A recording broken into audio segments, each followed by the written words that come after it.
smile on your face because it's just such a lovable world with cool characters you get to experience with your friends. So we can't wait to see more of Knights and Bikes. And we got 2 more. Greg's like, I'm gonna come by 4 games to show you. Yeah, we got a lot of stuff going on. Yeah. They're also all over the spectrum. So obviously, Gang Beasts very different than Knights and Bikes. And this next one, Kids, is a whole other thing out of left field too. So I got to play this at real long. Right. Plug and Play is a good example. If you haven't played that, you should check that out. And it's kind of a similar type of game, but very short form, 20-minute narrative focused, kind of interactive art piece and toy. Wow. How do you guys find this stuff? Is it? I'm sure it's a combination. You find stuff from people coming to you, right?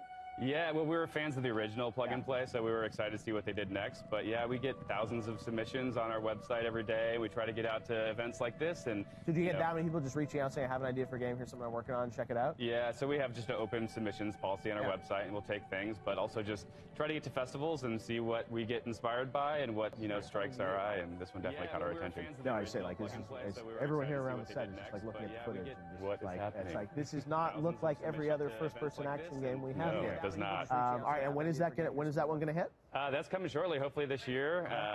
Hopefully, so it's getting there. But it's looking good, and we'll share more on our website soon. All right, Greg, now it's time for the finale. Yes. What's our last one? I'll wrap it up.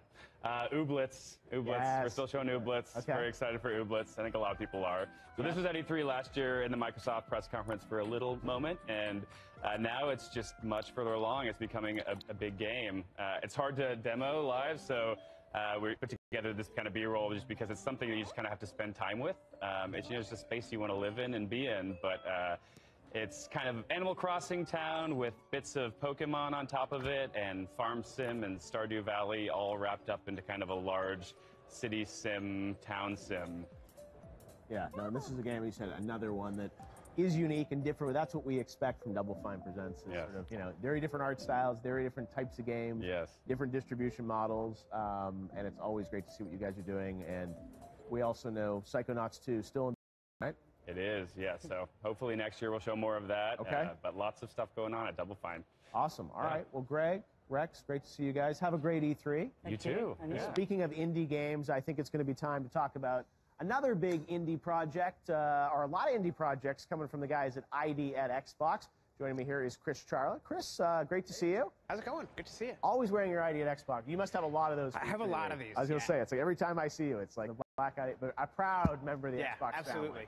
family. So we were just talking to the Double Fine guys who do a lot of indie titles. ID at Xbox continues to support a lot of big games, a lot of titles in the Xbox press conference. So let's get through some of that. First of all, big news, Cuphead is getting a DLC, right? Yeah, it's awesome. Yeah, so tell us about that. It's a new playable character? Yeah, Miss Chalice and is going to be great. And I don't know how much the team has said, but she's going to be a great character to play, especially if you struggled a little bit with Cuphead or Mugman. I think this new character is going to be one that you really want to play with. And, we're looking at some of this. And you get a whole new island to explore, all new characters, and new pickups, like new items you can earn and power-ups and everything. So super, super stoked about this one. Yes, Chalice, that's amazing. Well, it's so beautiful. And that game, won a ton of awards last year, at Game Awards and other ceremonies. An amazing story with the guys at Studio MDHI. Yeah. And you guys were a big part of that success, working with those guys and supporting them. So that's and you know what's great about these guys is that we first debuted them on stage at E3, and just this little snippet in our kind of our montage, and then grew from there to being like, now it's like, this is a game people are going to be talking about in 20 years. And it's just so cool to be just a tiny part of that journey with the studio. No, and he said when anyone sees the footage, they're like, wow, I haven't seen that before. So no, we're so excited about those guys. They're going to be here later this week at E3 doing a little workshop on how they do animation in the game. And it's an amazing story. So let's take a look at ID at Xbox overall for E3. Press conference, briefing, lots of games in there. Yeah. For you, what were some of the big ID at Xbox moments? Because you guys do a great job now as you don't even necessarily identify something as ID at Xbox. That's right. Yeah, when we first started ID, we put the games together at the briefing so people could kind of understand, that these are all the independent games. And now, like, the games are so good, they just, we still have a montage where we put a lot of great games together, but, like, the games just stand on their own. Yeah. So like Session is a game that's coming through ID at Xbox. Have these guys here, and but we don't need to say like this is an indie game. It's just like this is a rad game. It's going to be super awesome. And what I actually love about our briefing is I feel like it's just really inclusive. We want tons of games. I think we showed 50 games on stage. We want like every kind of different developers. So we showed Tunic, which is by one person, Dicey, which is like that. Finji, Yeah, and published by Finji. That game's looking amazing. And, you know, and all the way up to, you know, big studios. So, like, we showed Black Desert, which is, you know, from a big studio in Korea. And is that ID at Xbox? Yeah, it's oh, cool, because I didn't know anything about that game. And, cool. and why would you? You know what I mean? Like, you know, we love the program. It's a great developer program. But for fans, they just want to play great games. And so, yeah, it's awesome. It's amazing the games that you find and how you curate that stuff. Is it getting easier, do you think, to sort of find these games? So they're coming to you more and more now, I guess, because they've seen the success? I mean, we always are trying to work hard, so like I wouldn't say it's getting easier because we're always trying to do better. But yeah, like it's been awesome to see, you know, just developers come to us, or you know, like Greg just mentioned. See ya. Have a great E3. We're almost done with hour 5 on day 1 of YouTube Live at E3. We have lots coming up in the hour, so let's get right to it, and we'll start with bringing back one of our esteemed guests, YouTube sensation, Justine.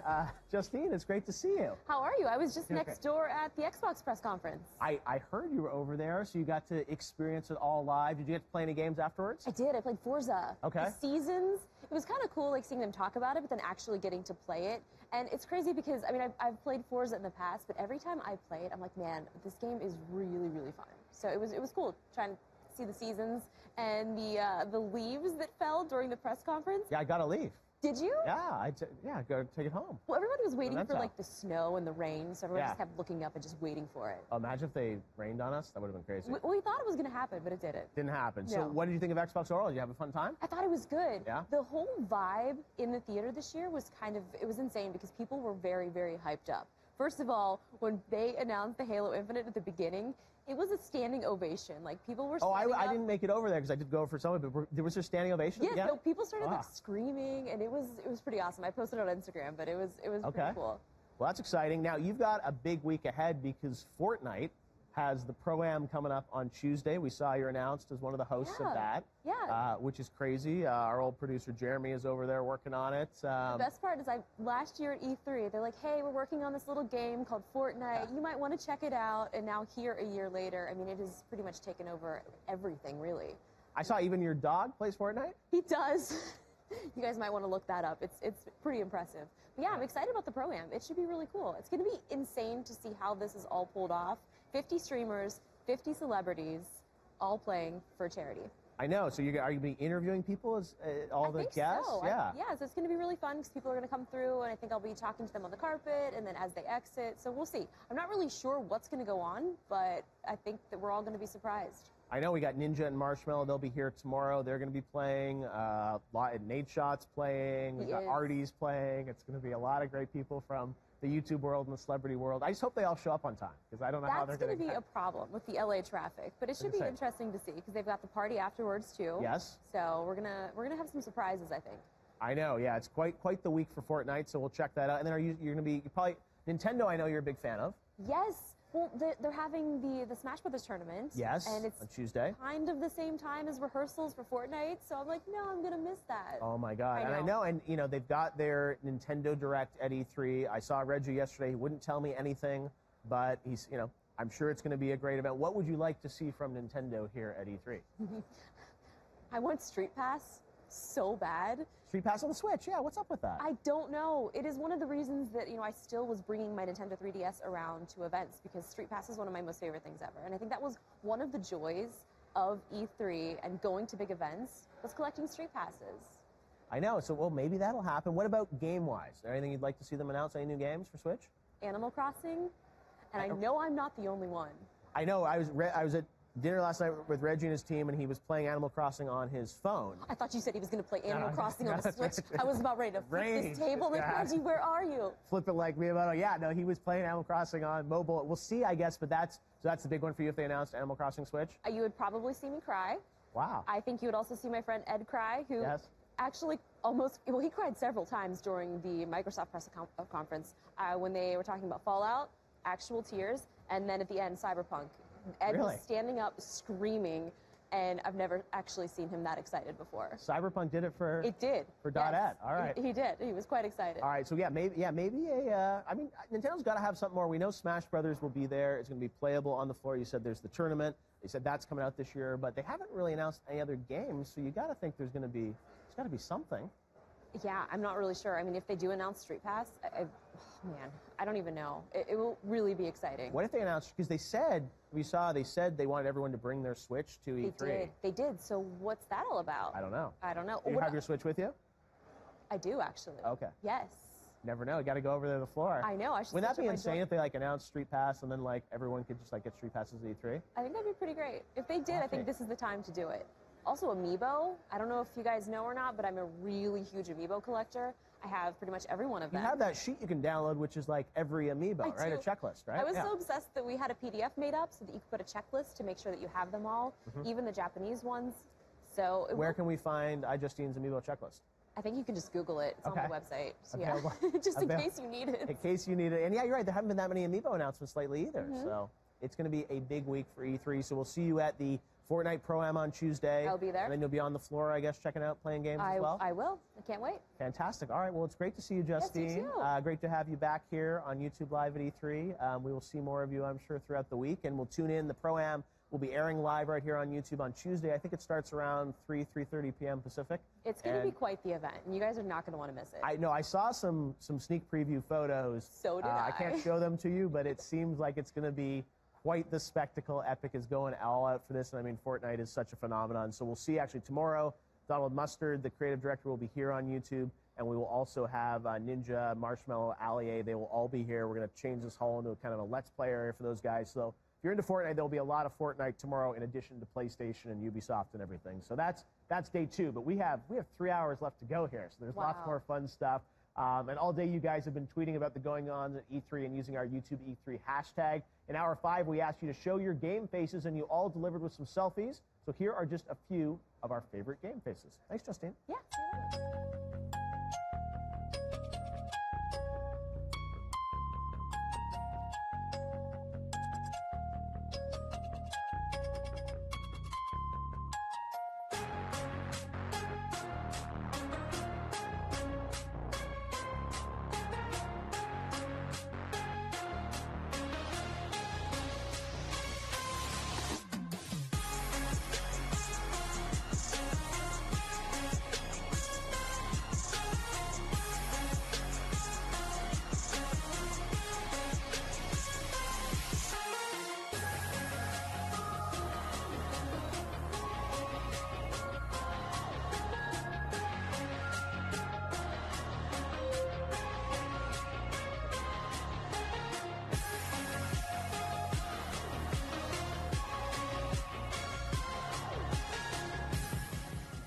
You know, that is so fun to see all the selfies of you guys around the world watching the show. It means a lot to me to see that you guys are all watching, and we've got a lot of great games still to go today and tomorrow. So lots of amazing video games here on YouTube Live at E3. And what you heard there again was the music Tell Me from Marshmellow, who, don't forget, will be joining us tomorrow. He'll be in studio with Ninja. They're playing in the Fortnite Pro-Am on Tuesday together, but tomorrow they will be here doing a Let's Play of Fortnite, so don't miss that. And let us know right now what you're excited to see at Bethesda's big showcase, which is less than 90 minutes away right now. Once again, tweet us using the YouTube E3 hashtag to get your words on the show. It's going to be a big showcase with Rage 2, Fallout 76, and probably some other things from our friends at Bethesda, so tune in for that. Now, my next guest is best known for being the lead designer of Payday. His new game is a 4-player co-op shooter that looks downright terrifying. Here to give us an exclusive new look at his new game, GTFO, that we revealed for the first time at the Game Awards last December, is the creative director of 10 Chambers, Mr. Ulf Anderson. Ulf, great to have you with us. I know you flew just in. You guys have been working so hard because the game is playable here at E3, right? Yes, it is, actually. First time. First time. Well, it was so fun to have you in December at the Game Awards. It was such an amazing year for me to debut so many great games, and GTFO was one of those games that came out of nowhere. People didn't know what to expect, but they saw the gameplay powered by Unity, and they were like, wow, this looks visceral and intense. And you guys are now giving us an exclusive new look at how the game has progressed in the past 6 months. So tell us, what's new? What can you tell us? I mean, one of the big things for us was the Game Awards really sort of pushed us towards where the game is now. Yeah. Like, we weren't nearly here. We were like in a gameplay sense there, but graphically we were like far off.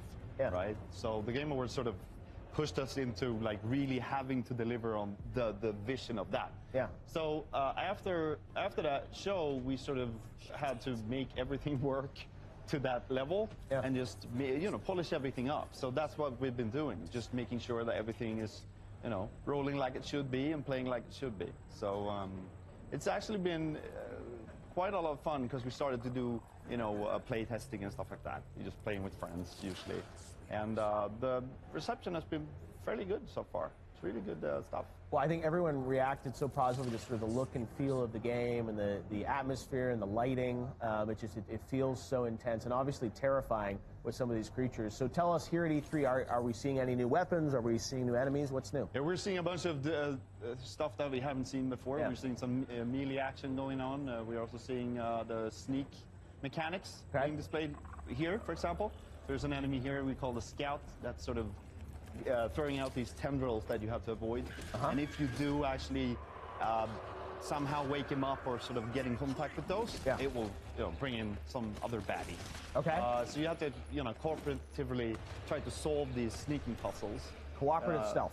Yes. Okay. Which is terrifying in itself. I was going to say, that's a whole genre, the cooperative stealth genre. Yeah. So we do a lot of crazy stuff that's not really, I mean, I think it's been tried before a lot. Yeah.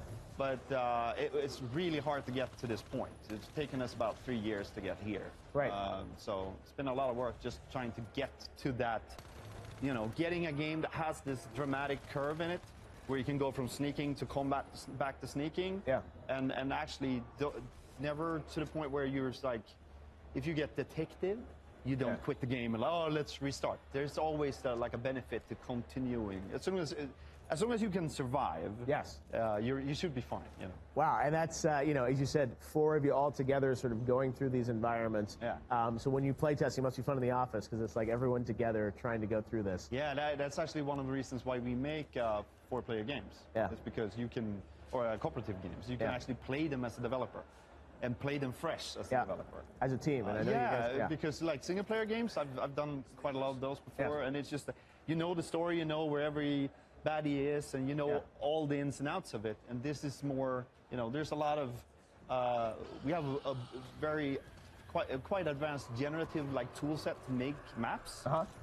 Took us ages to make too, but like to be able to create things fairly quickly, and it's sort of part locked in and part generated. So when we play in the office, we might actually stumble upon places that we've never seen before.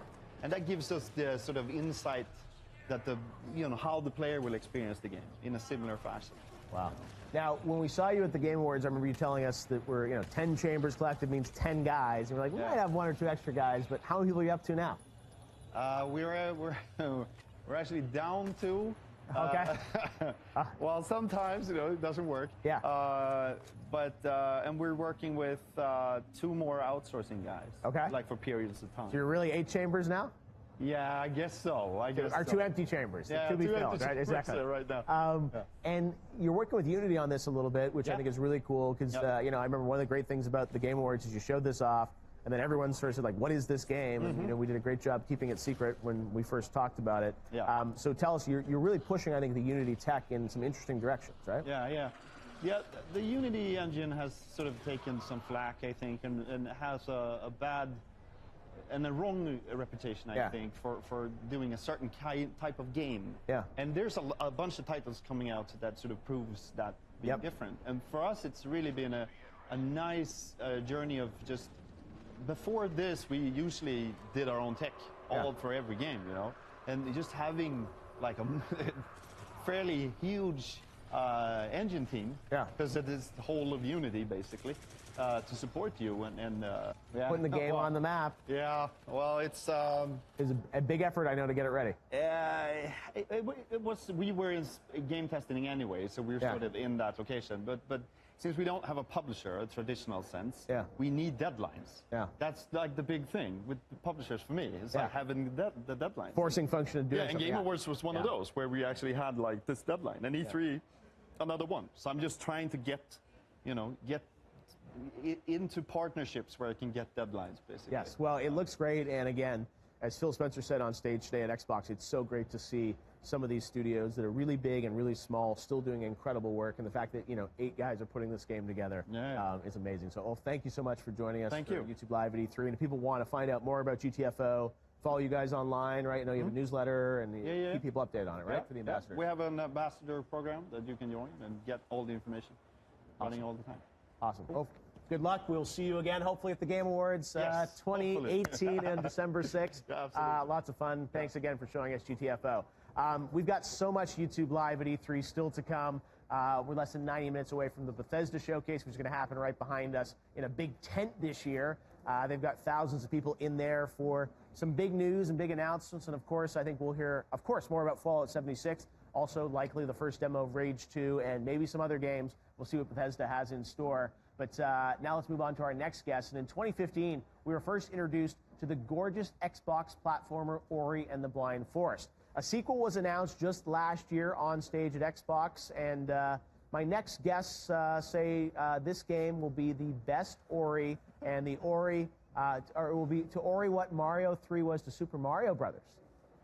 I guess that's a quote. That's impressive. Well, it did look amazing in the Xbox press conference earlier today. And here to tell us more about Ori and the Will of the Wisp is game director Thomas Mailer and composer Gareth Coker. Guys, great to have you with us. Thanks so much. We're so excited to showcase the game. So first of all, second game in the press conference, Halo to Ori. No pressure. It looked amazing. So tell us, because I love the painterly look and feel of this game, and it's playable over at Xbox? People are playing the game now? Yeah, Wow. we have a big kind of a playable build. I'm pretty sure the people who play it will not even see all of the stuff that we have in the build. Wow. Like basically the big